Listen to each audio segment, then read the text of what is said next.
Welcome back to week 9. In this week we will be discussing about part modeling. In previous week we started by introducing what CAD modeling is, and then we also introduced the Autodesk Inventor Professional software. In the previous week we also started with some simple basic features of this solid modeling. In this week we will be focusing about few more features of this part modeling which we can use to create complex object. Essentially we will be looking at revolve, loft and pattern commands or the tools in this week. So, let us get started with this lecture with revolve tool. So, what does revolve tool does? It creates solids by revolving a profile about an axis. So, let us say we create a circle and say that since this is an closed area, we will call this as a profile. To create a solid, we need to rotate this profile about an axis.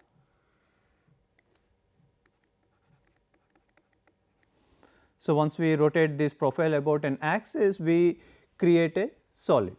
So, depending on the angle by which we rotate, if we rotate it by 360 or a fill rotation, you get a shape called as the torus shape.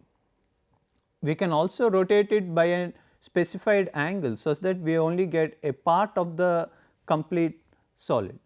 So, all these features are available in this revolve tool, which we will look with the software now.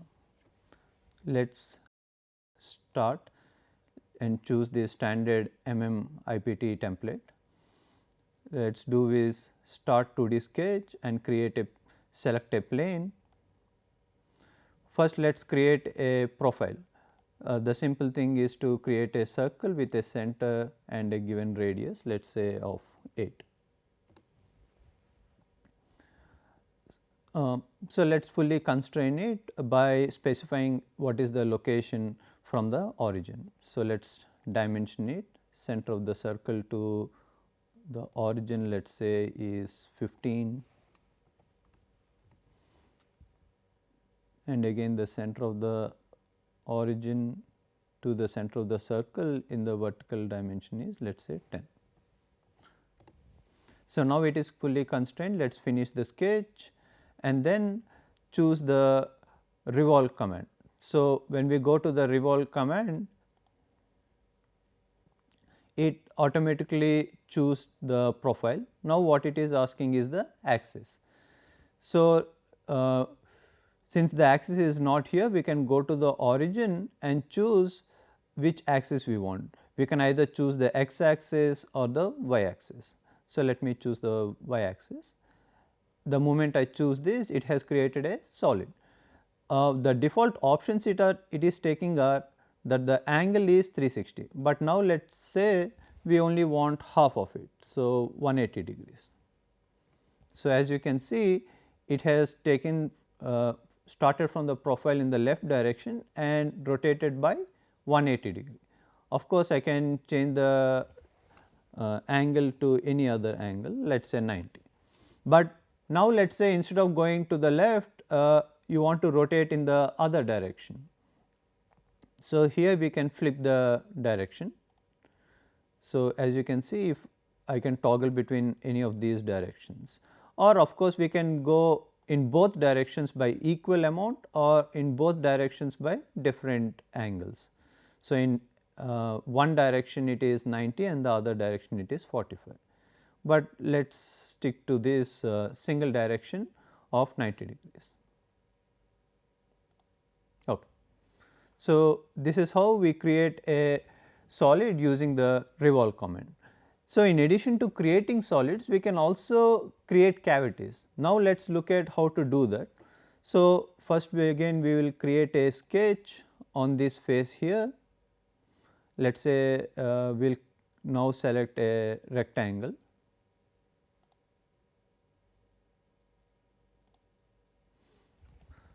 So, I can finish the sketch. I know that this is in blue color, but just for practice I need not make it fully constrained. I can still go ahead and create solids using this sketch. So, let me finish the sketch and then again use the revolve command.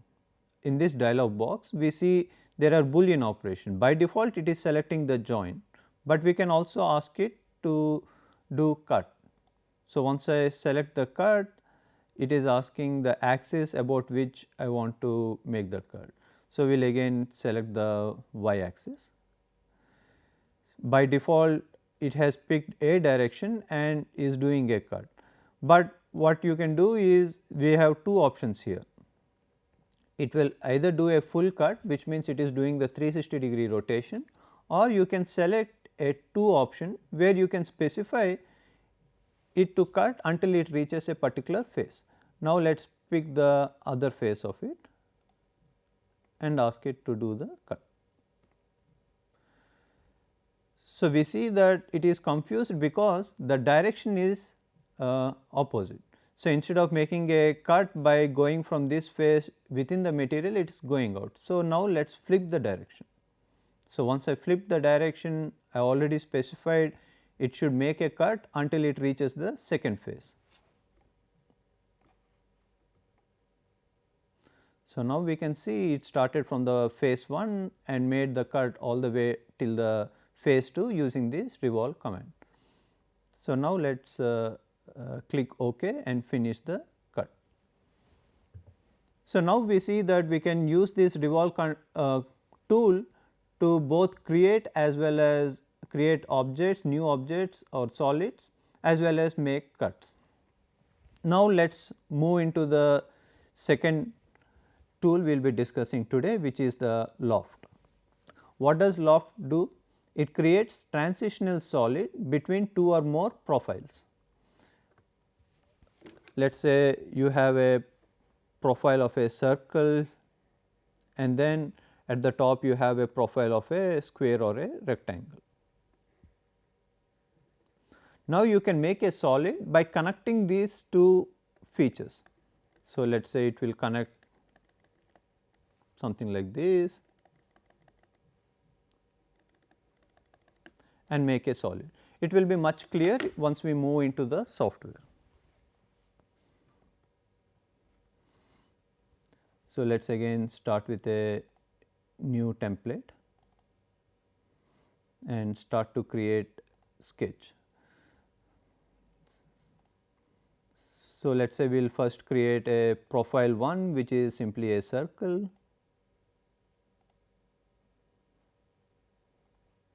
Of course, I can dimension to fully constrained, otherwise also for the purpose of the example it is fine, but let me fully constrained and finish the sketch. Now, for me to create a second profile, let me create a plane so that I can sketch on that plane.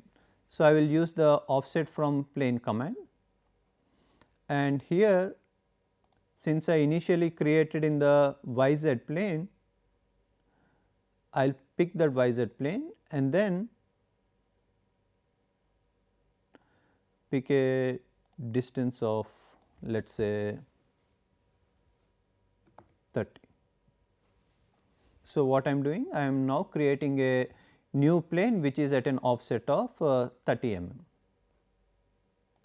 Okay. So, the reason why we are creating this offset plane is for me to draw a sketch, I need to specify the plane. For me to specify the plane, I have to create one more additional plane. Now, let us start creating the sketch on this plane. This time let us do a rectangle, let us say like this, and this time I want fully constrained, but of course, we can always do the fully constrained, and let us finish the sketch.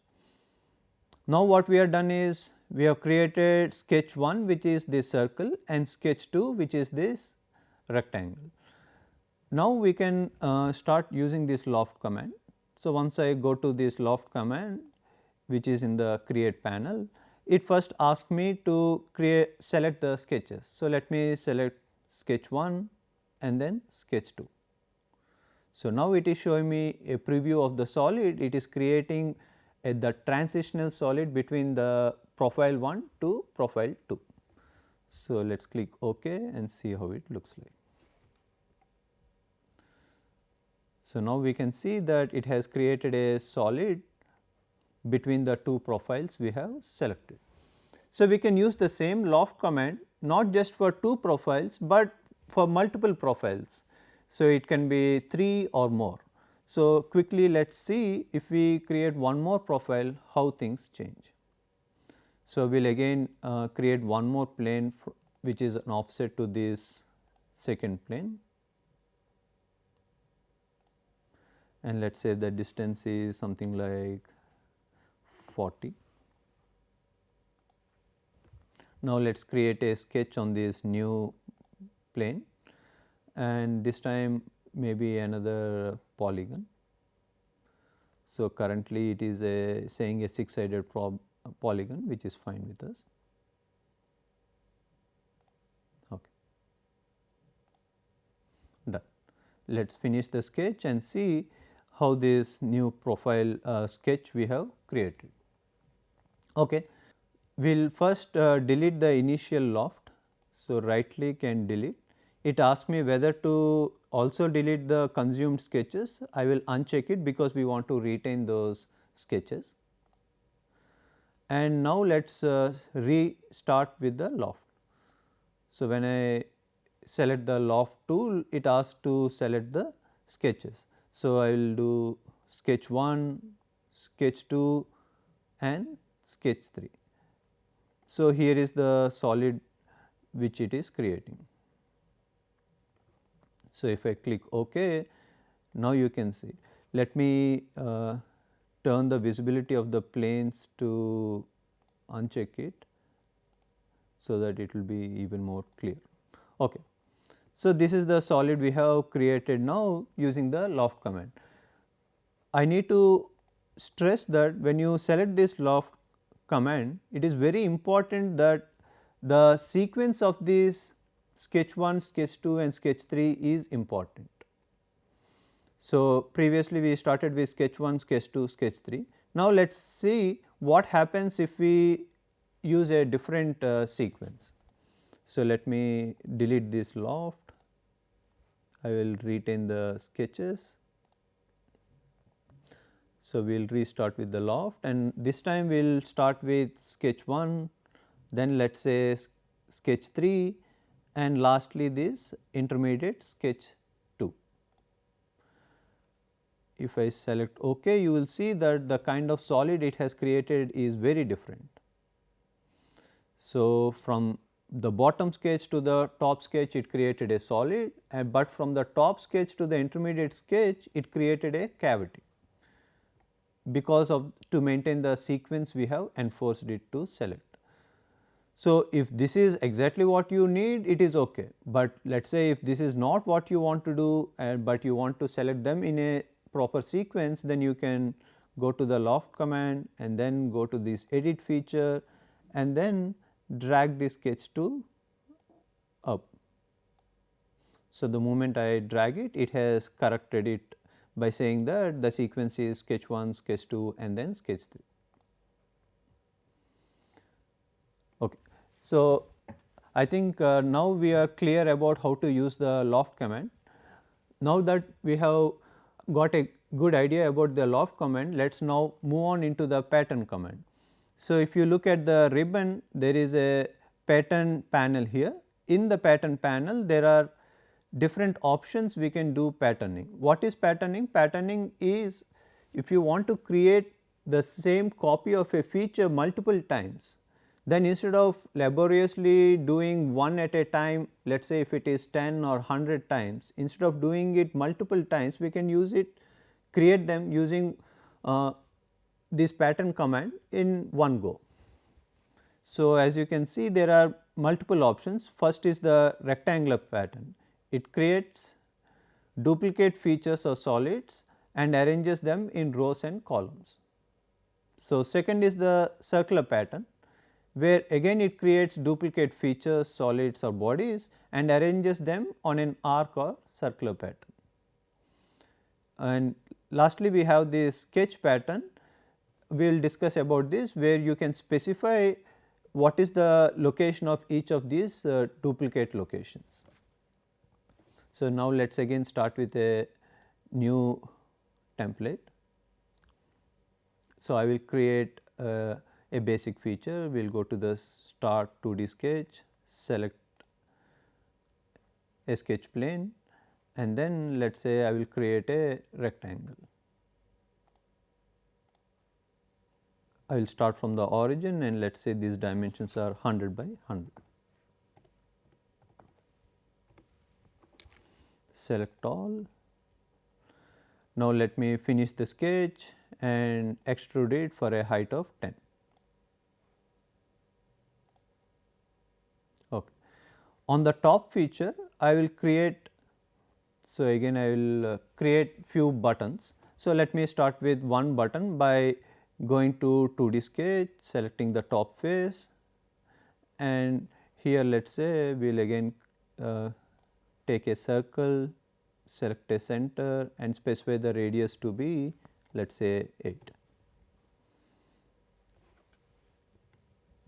Now, also let us dimension it such that the center of the circle from the origin is 10 in both directions. In the horizontal it is 10, vertical as well, let us make it 10. So, let us finish the sketch and extrude this portion. Let us give the height half of the initial height, so 5. Okay. So, let us say this is the feature we have just created and we need to make multiple copies of this. For this we can use this pattern command. Let us start with the rectangular pattern.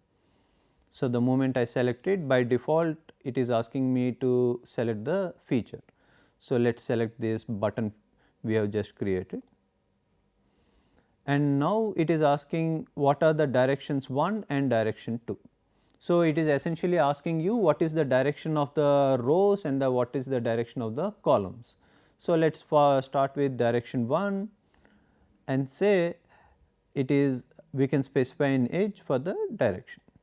So, the moment I select the edge, it is picking some default values like it will do 2 duplicates at a spacing of 10, but now let us say this is 8 duplicates we want. So, currently what it is doing is it is mentioning the spacing to be 10, which means the space between each of these features is 10, but there are other options. We can say the distance between the first and last can be any number. As of now it is taking as 10, but let us say it is 80. So, what it does is the distance between the first feature and the last feature, that distance it is taking as 80. We can also specify the curve length. So, this patterning we can also do it on a curve, then we can specify what is the length of the curve. But let us pick with spacing and say that the distance between the two features is 10. I can click OK and then we get these multiple buttons, 8 of them in this direction. But now let us say we can again go back to the rectangle pattern feature and edit feature. So, previously we have only selected one direction, but now let us select the second direction as well. If I select the second direction, I just need to mention the direction, which I can mention using an edge by selecting an edge like this here. So, by default as you can see it is going in this direction, which moves the features out of the base plate. I can flip the direction using this button.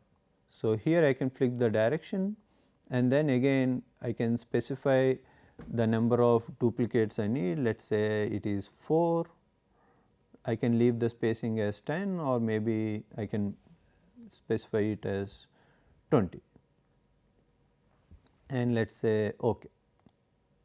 So, now you can see in direction 1 we have 8 features and in direction 2 we have 4 features. So, in total 8 by 4 32 features we have created using one single feature, which is this rectangular pattern.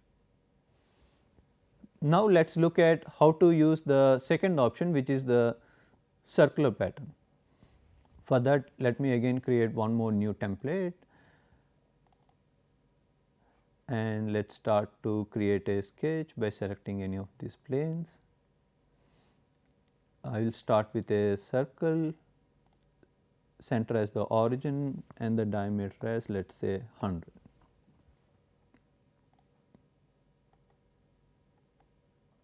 Okay.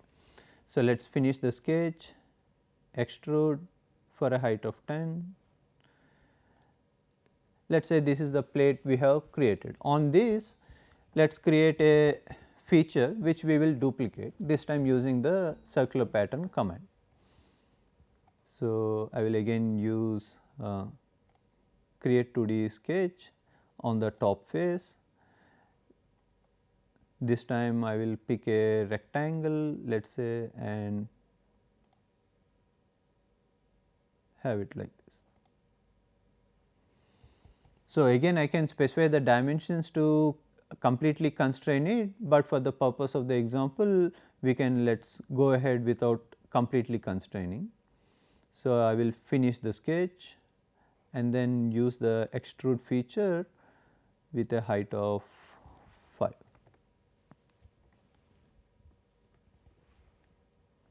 Click OK.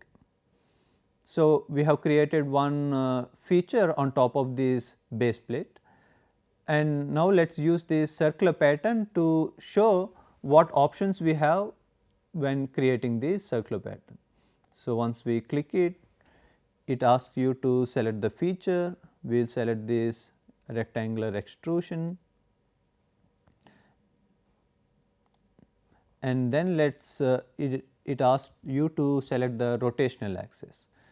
So, for the rotational axis, there are multiple ways you can select the rotational axis. You can go to the origin and select, in this case, which is the rotational axis, let us say y axis. So, once I select y axis, by default it is asking how many rotations I want to do. So, 6, and what is the angle.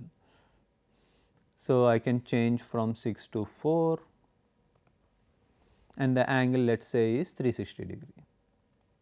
This is one way of selecting the rotational axis, but let us say there are other ways to select the rotational axis. So, if I select this cylindrical feature of the base plate, then it picks the axis of the cylindrical feature. So, let me click this, again it has picked the same y axis, because y axis is the axis of rotation for this cylindrical surface. First, let us click OK to see how the solid looks like. So, now we have created 4 duplicates. Let me now go to the edit feature of this circular pattern and see what happens if I change this orientation. So, the orientation has two options, one is rotational and second is the fixed. In the rotational, essentially when this second duplicate comes, the first feature is rotated, the orientation changes, but in the second option, if I say it is fixed, so let us say if this rectangle is, the length is along the x axis, the same x axis will be maintained for all the duplicates. But let us say if it is rotation, so the orientation of the object keeps changing as we go to the 4 corners of this base plate. So, let us fix the fixed for the moment. We see that one of the part is coming out, but let us look how it will create it. So, we see that there is an extrusion happening here, but it was able, the software was able to handle it. But essentially it is able to create the circular pattern using the fixed orientation. Okay. So, after we covered the rectangular pattern and the circular pattern, now let us look at sketch driven. So, again let us start with a new template, let us create a sketch, let us say a rectangle. finish sketch, extrude, select all. Okay. So, now let us create a feature on the top face. It could be anything. So, let us say a slot like this.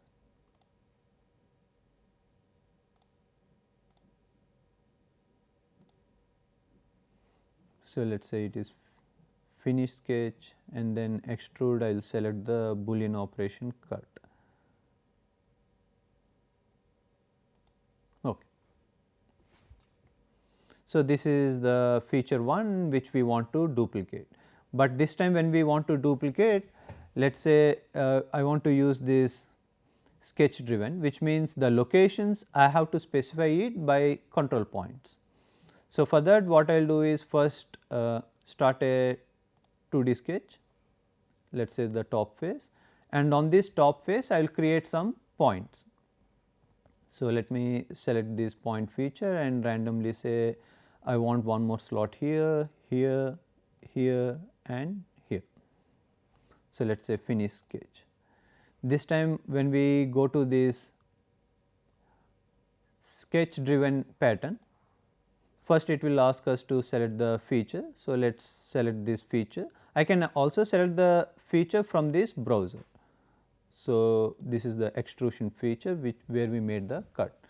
So, after I select it, it has already selected the 4 points I have created by default. So, if I click OK, it has duplicated this cut feature at the specified 4 points I have given it. Like this we can use this sketch driven pattern where we can specify, maybe it is not in rows and columns or rotation, but here we can specify 4 different points where we want to replicate or duplicate this feature, and we can use this option. Okay. So, in this pattern panel there is also mirror, but that we have covered it in the previous lecture. So, to summarize, what we have discussed in this lecture is we have discussed 3 different tools of this software. We started with the revolve tool to create solids of revolution, and then we also discussed about the loft command where we can take 2 or 3 profiles to create a transitional solid. And lastly, we discussed about the different ways we can do patterning, where it duplicates a feature, either a rectangular pattern, circular pattern or a sketch based pattern. With this we will end this lecture. In the next lecture we will be solving few examples where we use these tools that we have discussed in the lecture.